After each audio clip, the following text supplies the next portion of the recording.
Hello and welcome to another Dexter Loves Annie podcast. My name is Kat and I'm coming to you from Buckinghamshire in England, where it is very, very sunny and lovely and sunny. Yay, sunshine. It was 17 degrees this morning at 10 o'clock when I went to the gym. Yes, I've started going to the gym. More about that later. And I've skipped a week again. Sorry about that. Stuff happening. But I'm here. And I have a shiny bit on my face that keeps shining up into my eye. Anyway, little Annie is down here. She's going to tell you all about it in a minute because she craves attention and she's not getting it. So, are you going to be quiet for everybody or are you going to be a bugger? I think we've chosen violence today. So, let's get into it. I have a finished object and it's a big finished object because this has been going on. I think it's taken me a couple of years to finish this. This was my spin to knit project. So it's Shetland wool. Annie's just gonna make noise down there. Ignore her. No, I'm gonna ignore you.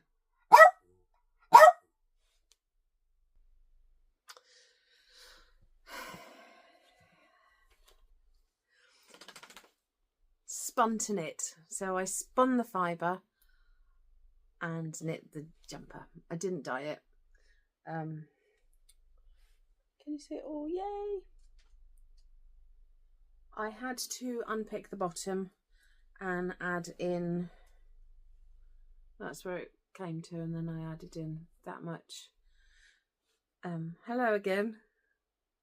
This isn't going very well, is it? Do you want to jump up? Do you want to jump up and tell everybody how poorly treated you are? Come on. There we go. Right, there she is. Yeah, as soon as she sees herself, she'll go mental. So we're going to cover her with a blanket. Come on then. There you go. She'll be fine. Go on, scooch around. Scooch around. Lie down. And shut up. Anyway, finally, 2 years of knitting. 2 years of spinning and knitting, and this is done. This is the Bean and Olive sweater by Andrea Mowry, who's known as Drea Renee Knits. The pattern is on Ravelry, and I have it hanging off the bottom of my chair, bottom of my table, because it's been there this long, and it's been savaged by the tiny devil child. That'll be Annie. And yeah, that's the pattern. Bean and Olive. Obviously she's a lovely slim lady, so she can have it slightly shorter. I thought I'd be slimmer than I was after my op, but it's because my body's not gone back to where it should be. We're working on that. I've had to unpick it and make it just a little bit longer, but that's fine. It'll keep my bum warm. So the fibre was got from Wool Warehouse. It's Shetland. This was the Kingfisher colourway. I can't remember what this colourway was. I have a little bit left. I don't know what I'm going to do with that. The intention was to spin this to a DK weight. I think it's slightly more because it was really hard going on the hands, and that's why it took so long. I've got quite bad arthritis now in these end joints. I've got compression gloves, I've got CBD balm, I've even got an infrared laser. But yeah, these joints just not see that one. Getting old, you can't stop aging. So yeah, it took me a long time. It's gonna need a hell of a block, because this is really puffy and plumpy and whatnot, and because it's natural fibre, it is just Shetland wool, no additions, other than a little bit of dog fur. yeah, it's not gonna bloom. If anything, it'll tighten up. Well, hopefully it'll tighten up nicely. I did actually unpick this end and made that shorter because it was a little tight on the neck. So I took a few rows out of it. I did a cable cast on, and that's harder to unpick than if I'd have done like you know, the two-stranded German twisted cast on. It doesn't unpick very nicely, and it all gets intertwined in itself, so it's doable, but it's tedious.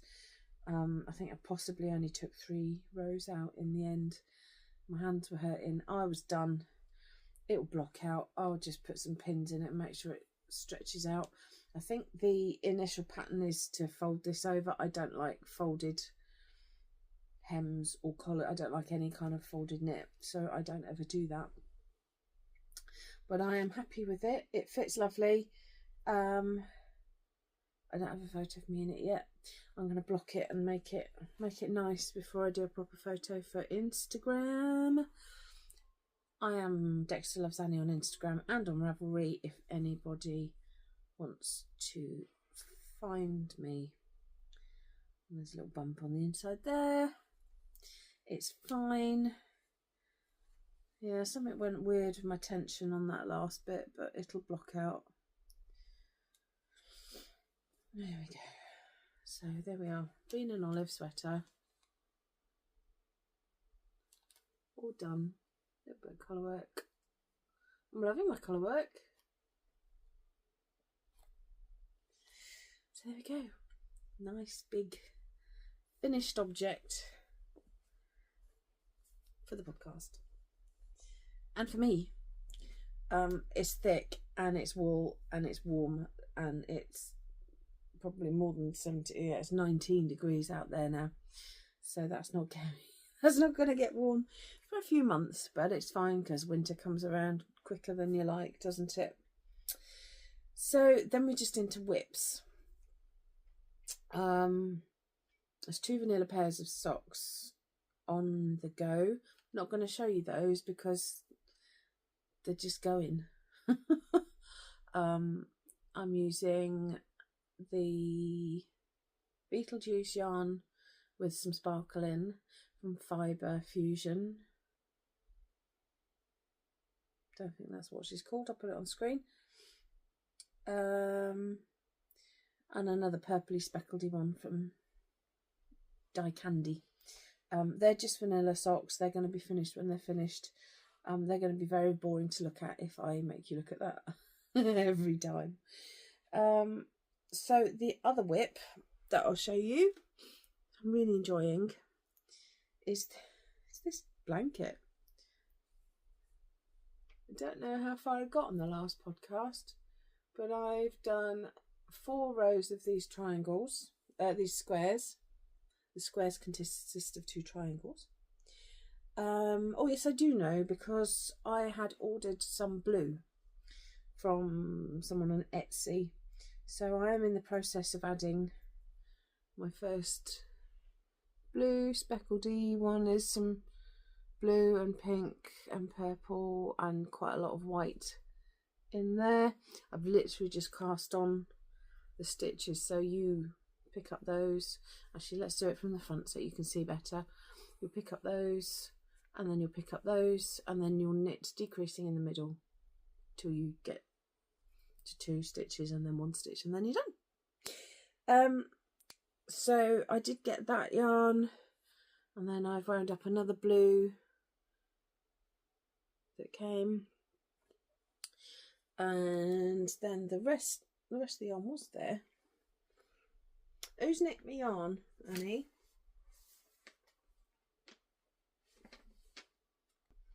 Got it. It slid down. It came in this lovely little bag, and the dyer is Coastal Creative Links. One of the blues is called Azure, and the other one is called Skyfall. Don't know which one, but it'll be obvious on the Etsy page if that's something you're interested in. I also ordered this one because I couldn't resist it. It's pink and green. This one is called Christmas Rose. So I thought that would look nice in there. I also realised I didn't have enough purples, so I went in for a purple, and that's called Dusk. And then I got a freebie. It's 5 grams, so those are 10 grams, and they do about 4 triangles. This is a little 5 gram, really pretty, Kaluna Heather. Kaluna Heather. So, yeah, that'll go in as well. Nice. It'll do two triangles. 2 triangles. Yeah, so that's exciting. That's coming on quite quickly. You know, choosing the colours is getting addictive. Really ought to work on something else at some point. But yeah, I finished the jumper a couple of nights ago and didn't really have time to think about what else I was going to do. So yeah, that's when we got into this. Not really sure where that ought to be. It's in now because it's kind of peachy colour, and I'd put this kind of weird, where's that weird peach there? That weird peach colour in. Don't love it, but anyway. So I put that in there to kind of try and tie that peach in, because I only have those 2 kind of peachy shades. That one, and it's under there, look. Oh, it's like fighting an octopus. There you go. So I kind of figured it was in the yellow department, but there's some blues and greens in this one, so I figured it would tie in. And then we're in the greens. We're going down into the blues, and then purples, and then pinks. I think it could change. And what I'm doing was, because obviously I'm getting I've got leftovers of maybe 1 gram, 2 grams of each 10 gram ball. I'm saving them. I'm going to magic ball them up, maybe intersperse it with some of the cream, and I'm going to do a cream border anyway. But then after that, I'm going to do an I-cord around the edge. And I've got one of those I-cord tools, although I hate it because it's left-handed. And I don't know why you'd sell a left-handed tool without knowing it was going to a left-handed person. But anyway, I might get one of Size Inclusive Creations. Maybe. I'm not sure if that... I'll put it on the screen. Size Inclusive Collection. Size Inclusive Collection.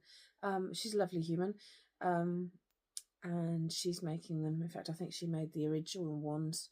But my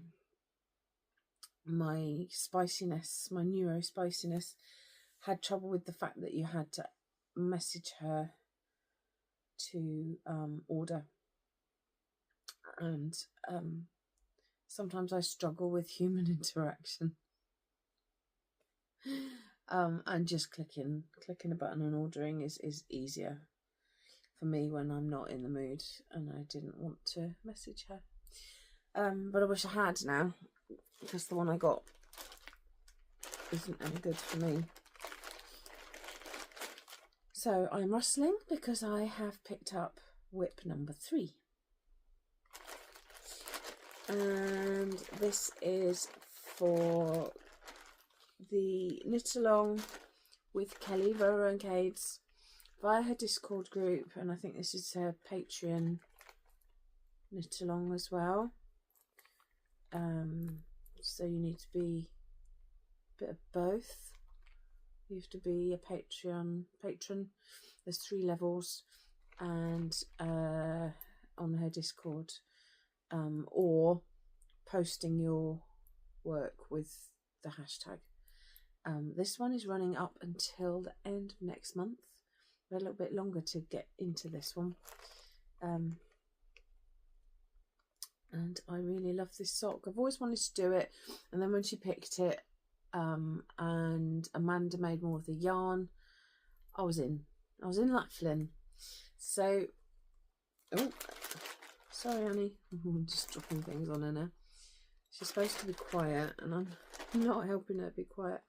So this is the sock. This is the yarn.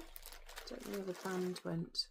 It's a sparkly yarn. Oh, you can see that. The contrast is not sparkly, but it's kind of a graded sort of pink maroon kind of one. I showed you the finished first sock before. It's very pretty. I love it, and I'm hoping that I'll get this one done soon. It requires a bit of concentration. It's not easy lace. Once you're into it, you can kind of work out where you're supposed to be with it. It's sort of it's an 8-row repeat, but the 4 rows, you know, 4 and 4 are sort of repeats, but in different places, because you can see, you know, the lace is like that. So it's fairly intuitive. Round 4 gets me every bloody time. Every other like repeat of this pattern, I get to round 4 and I've messed it up somewhere. Let's get that on the floor. Stop that rustling. So the pattern for that is, let's get you the front page. There we are. Dusting of Frost, it's called, by Roro and Keys.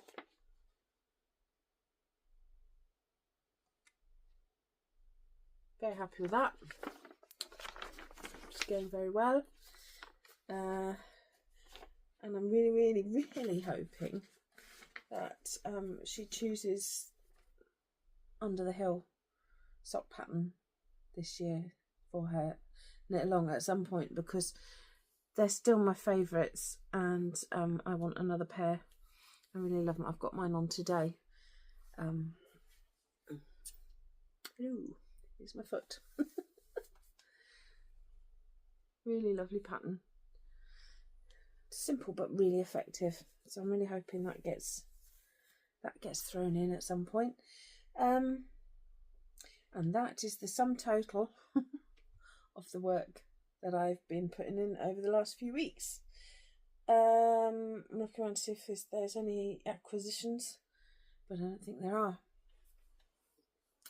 So that is the end of the knitting portion. I think it's going to be a short one today.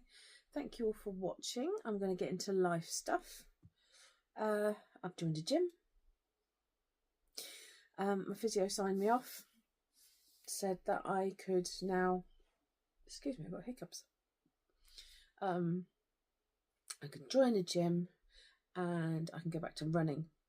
So week 1, I did 3 sessions at the gym.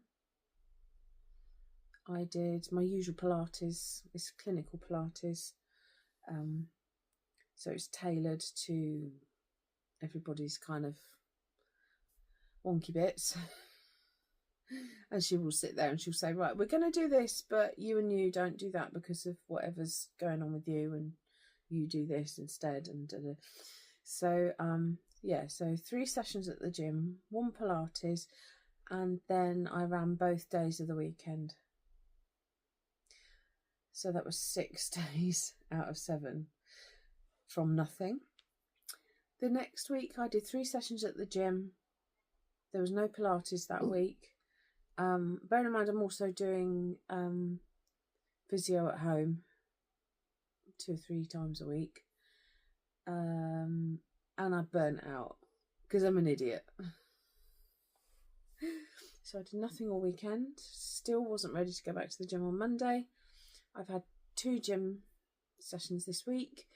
The weights, I'm putting them up fairly quickly because my muscles are starting to kick back in quite well.